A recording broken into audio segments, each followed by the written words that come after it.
Hello and welcome. We send dozens of emails every single day without giving it a second thought. But have you ever stopped and wondered about the incredible hidden journey your email takes the second you hit send? Well, today we're going to pull back the curtain on that very process. I mean, it's an action that is so familiar, it's basically muscle memory, right? You type up a message, you pop in a recipient, and you click that little paper airplane icon. Poof! It vanishes from your screen, and a few moments later, it just appears in theirs. But that simple click actually kicks off this fascinating, high-speed chain of events. So what is really going on in that split second? It feels like magic, but it's not. It's a brilliantly designed system of digital handoffs, all happening at pretty much the speed of light. Now, to really wrap our heads around this, let's use a simple analogy. Just think of the entire email system as the world's most efficient postal service. Seriously, it has its own post offices, its own delivery trucks, its own mailboxes, all working together to get your letter from point A to point B. Okay, so let's break this whole journey down. Every single email, no exceptions, follows these 5 basic steps. It starts with you writing it, that's composition, then submission, which is like dropping it at the post office, then comes the delivery and receipt, and finally retrieval, when your friend actually picks up their mail. So let's start at the beginning. So let's start right where it all begins, on your own device. This is the composition and submission phase. You're basically writing your letter and dropping it into the very first mailbox. The first piece of this whole puzzle is what's called your user agent. Now, that sounds super technical, but it's really just the email app you're using. Outlook, Gmail, Apple Mail, whatever. It's your digital pen, paper, and envelope all rolled into one. And just like physical mail, every email has 2 fundamental parts. You've got the body, that's your actual message, the letter itself. And then you've got the header, which is basically the digital envelope. It's got all that crucial info, who it's from, who it's to, and the subject line. So the moment you hit send, your user agent hands that message over to your local SMTP server. SMTP stands for Simple Mail Transfer Protocol, and it's the first really important rulebook in this process.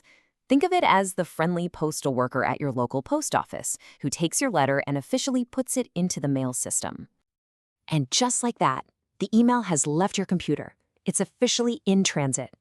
This is where it starts its journey across the vast network of the internet, zipping from one server to another. But how does your digital post office even know where to send the letter? Well, it uses something called the Domain Name System, or DNS. You can think of the DNS as the internet's giant address book. Your server looks up the recipient's domain, like gmail.com or whatever, to find the exact precise address of their mail server. And this quote just nails it. If the servers are the post offices scattered around the world, then SMTP is the entire fleet of trucks, trains, and airplanes that are physically, digitally, transporting the mail between them. It makes sure it gets to the right city and the right local branch. Okay, the message has successfully crossed the digital ocean. It's arrived at the recipient's local server. Delivery complete, but the journey isn't quite over yet. The recipient still has to actually get their mail. And here's a really important distinction. The email doesn't just go directly to your friend's laptop. Nope, it first arrives at their mail server, where it sits and waits safely in a digital mailbox, exactly like a letter waiting for you in a P.O. box. So what's next? The sending part was all handled by SMTP, but opening that digital P.O. box to actually read the mail, well, that requires a completely different set of rules. So, interestingly, there are 2 main ways to retrieve your mail, and they kind of reflect 2 different eras of the internet. The older method is called POP3. It was designed for a time of slow dial-up connections. The logic was really simple. Connect to the internet, download all your mail to your one computer, and then disconnect to read it offline. But the modern method, IMAP, was built for the world we live in now, always on with multiple devices. It lets you access your mail while it's still on the server. That means what you do on your phone is perfectly synced with your laptop and your tablet, because the master copy of your mail always lives in that central P.O. box. So when you take a step back, you see this beautiful, intricate dance of servers and protocols working billions and billions of times a day. And the reason it's all so reliable is surprisingly simple. The entire world just agreed to speak the same digital language. So the crucial point is this. This whole system relies on 3 key protocols.